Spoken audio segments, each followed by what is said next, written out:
The other game to be released in February 1984 is Wild Gunman. Now, Wild Gunman is interesting for a few different reasons. First of all, this is not exactly a port of an earlier arcade game, nor is it based on a board game or a sport, so I suppose it's one of the earlier original titles for the Famicom. But also, check this out. Yeah, there's an honest-to-God speech sample in this, almost unheard of at the time. There were a few games for the Intellivision that used its special speech synthesizer, but it was still pretty rare. Now, as I mentioned, Wild Gunman was more or less the original title, but it was based on a much earlier, sort of not video game, but arcade game called Wild Gunman that Nintendo released back in 1974.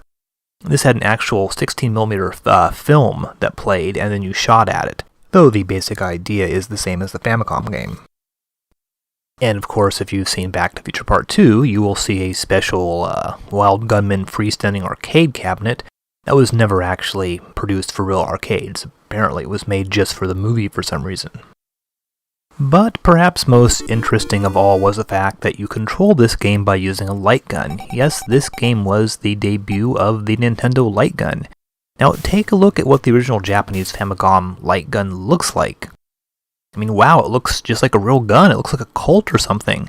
Really nothing at all like that crazy orange zapper that came with the Nintendo Entertainment System.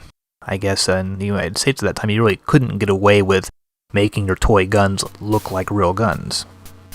So how does the game actually play? Well, very simply, each round one of these bad guys marches out and you have to shoot them. Well, don't worry, you don't actually kill them. You always just like shoot their hat off or their pants off or something like that. Now it is possible to shoot too fast. If you shoot before the guy is ready, you'll get a foul and you'll lose the round. Likewise, if you get shot, you lose the round as well. And there's also a harder difficulty setting in which they come out 2 at a time. And finally, difficulty option C is the gang setting. That's where you're not out in the desert, you're actually in a town, in front of a saloon, and the bad guys will sort of open up various windows and doors and shoot at you. This particular kind of layout would sort of be the standard for most light gun games.